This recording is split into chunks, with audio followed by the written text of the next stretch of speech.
Hello everyone. मैं doctor शिखा गुप्ता आज बहुत ही इंटरेस्टिंग टॉपिक पे बात करने वाली हूँ, नॉर्मल वर्सेस सिजेरियन सेक्शन। सबसे कॉमन क्वेश्चन, हर किसी का क्वेश्चन कि हमारी डिलीवरी मैडम नॉर्मल करा देना, हमें सिजेरियन नहीं कराना। एक बात मैं आप सबको स्पष्ट कर देती हूँ कि हम भी चाहते हैं कि पेशेंट की डिलीवरी नॉर्मल ही हो, क्योंकि हम भी यही चाहते हैं कि जितनी ज़्यादा नॉर्मल डिलीवरी होगी उतने ज़्यादा पेशेंट हमारे पास आएंगे, उनका हमारे पर विश्वास बढ़ेगा और हमारा काम बढ़ेगा। अब सबसे कॉमनली पेशेंट 5th मंथ से ही क्वेश्चन करना शुरू कर देते हैं कि मैडम हमारे क्या चांसेस हैं, नॉर्मल होगी या सिजेरियन होगा।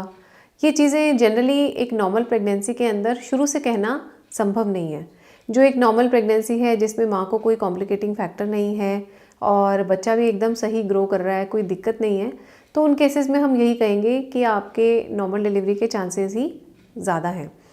उसके अलावा हमें बहुत सारा आइडिया 9th मंथ की सोनोग्राफी से लग जाता है।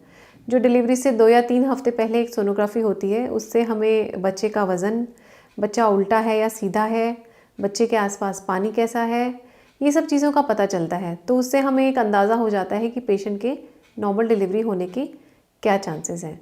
अब एक नॉर्मल डिलीवरी होने के चांसेस किन केसेस में ज़्यादा होते हैं। एक नॉर्मल हाइट एंड वेट का पेशेंट है, नॉर्मल हाइट एंड वेट का बच्चा है, उसको नेचुरल लेबर पेन्स आते हैं, कुदरती पेन्स बढ़ते हैं और वो नेचुरली स्मूथली स्पॉन्टेनियसली डिलीवर हो जाती है।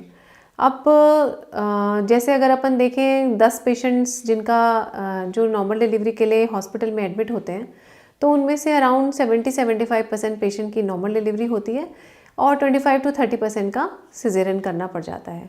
ऐसा क्यों? जैसे पेशेंट जब लेबर में जाता है, जब उसको डिलीवरी पेन स्टार्ट होते हैं, तो हमारे लिए इम्पॉर्टेंट है कि बच्चे और माँ की तबीयत ठीक रहनी चाहिए, माँ का पल्स भी ठीक रहना चाहिए, बच्चे की धड़कन सही चलनी चाहिए, बच्चेदानी का मुख खुलना चाहिए, बच्चा धीरे धीरे नीचे खिसकना चाहिए ताकि वो बाहर आ सके। इनमें से अगर कहीं भी कोई दिक्कत आती है, अगर माँ की तबीयत बिगड़ जाती है, ब्लड प्रेशर बढ़ जाता है, ब्लीडिंग हो जाती है, बच्चे की धड़कन 110 से कम या 170 से ज़्यादा हो जाती है, या मतलब बच्चा नीचे नहीं खिसकता, कभी कभी पूरा मुंह खुल जाता है लेकिन बच्चा डिलीवरी के लिए नीचे ही नहीं आ पाता, बहुत ऊपर कहीं फंस जाता है जिसकी वजह से डिलीवरी नॉर्मल नहीं हो पाती। और कभी कभी ऐसा होता है कि अच्छे दर्द चल रहे हैं, सब चीज़ें हैं, पर लेकिन बच्चेदानी का मुंह एक लेवल के बाद खुलना बंद हो जाता है। तो उस केस में अगर हम बहुत ज़्यादा वेट करते हैं तो वो स्पेशली बच्चे की जान के लिए रिस्की हो जाता है। अगर बच्चे की धड़कन कम है और हम नॉर्मल डिलीवरी ट्राई करते रहते हैं तो उससे बच्चे के ब्रेन पे असर पड़ता है और बच्चे को HIE, हाइपोक्सिक इस्केमिक एन्सेफेलोपैथी होती है, जिससे बच्चे का ब्रेन डैमेज और बच्चे को लाइफ लॉन्ग मेंटल रिटार्डेशन होने के चांसेस रहते हैं। ये सब चीज़ें पेशेंट समझते नहीं हैं, पर लेकिन हमारे सामने ये सब चीज़ें होती हैं। हमारा देखा होता है कि इस तरह के बच्चे जब धीरे धीरे बड़े होते हैं तो वो ना तो चल पाते हैं, ना बोल पाते हैं, और वो अपनी फैमिली के लिए बर्डन बन जाते हैं। तो ऐसे पेशेंट को टाइमली जब धड़कन कम हो जाती है, सिजेरियन कर देने से हम जो उसको अंदर जो ऑक्सीजन की कमी से जो ब्रेन में डैमेज होने का चांस होता है वो बचाते हैं। तो एक तरह से सिजेरियन करना हमारे लिए ऐसा नहीं है कि हमें पैसा, ज़्यादातर लोग ऐसे भी, मुझे कुछ लोगों ने कहा है कि मैम हम आपको पैसे ज़्यादा दे देंगे लेकिन आप हमें नॉर्मल डिलीवरी ही कराइए। पर ऐसा कुछ नहीं है, पैसे की कोई बात नहीं है। हमारे लिए पेशेंट और उसका बच्चा दोनों इम्पॉर्टेंट है। कई बार बहुत ज़्यादा नॉर्मल डिलीवरी ट्राई कराने के चक्कर में बच्चा अंदर ही ख़त्म हो जाता है लेबर पेन्स के दौरान, और कभी कभी सीधा ही डिलीवरी के बाद वेंटिलेटर बड़ी मशीन पे चढ़ जाता है, फिर उसके बाद उसको इतना ब्रेन डैमेज हो जाता है कि बच्चा मर जाता है। और बहुत ज़्यादा लॉन्ग नॉर्मल डिलीवरी ट्राई करने में जो बच्चा फंसा हुआ है, जो निकल ही नहीं सकता, उससे माँ को बहुत सारा इंजरीज़ हो जाती हैं। उसके पेशाब की थैली में, यूरेथ्रा में डैमेज हो जाता है, और कभी कभी पॉटी वाले रास्ते पे इंजरी हो जाती है। कभी कभी डिलीवरी के बाद बहुत ज़्यादा ब्लीडिंग हो जाती है, ब्लड चढ़ाना पड़ जाता है। उसके अलावा जो इन्फेक्शन का रिस्क है, कभी कभी बहुत ज़्यादा ट्राई करने से मदर को सेप्सिस इन्फेक्शन और पेशेंट ICU में पहुंच जाता है। तो लेबर पेन्स के दौरान सबसे इम्पॉर्टेंट डिसीजन मेकिंग है। राइट टाइम पे राइट डिसीजन से माँ और बच्चे की जान बचाई जा सकती है। तो सिजेरियन की ज़रूरत हमें लेबर पेन्स के दौरान ज़्यादातर केसेस में पता चलता है कि ऑपरेशन करना पड़ेगा।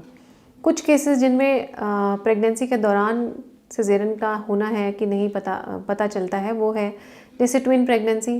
ट्विन्स में बहुत ज़्यादा ऑपरेशन के चांसेस बनते हैं, स्पेशली अगर बच्चे उल्टे हों या आड़े हों।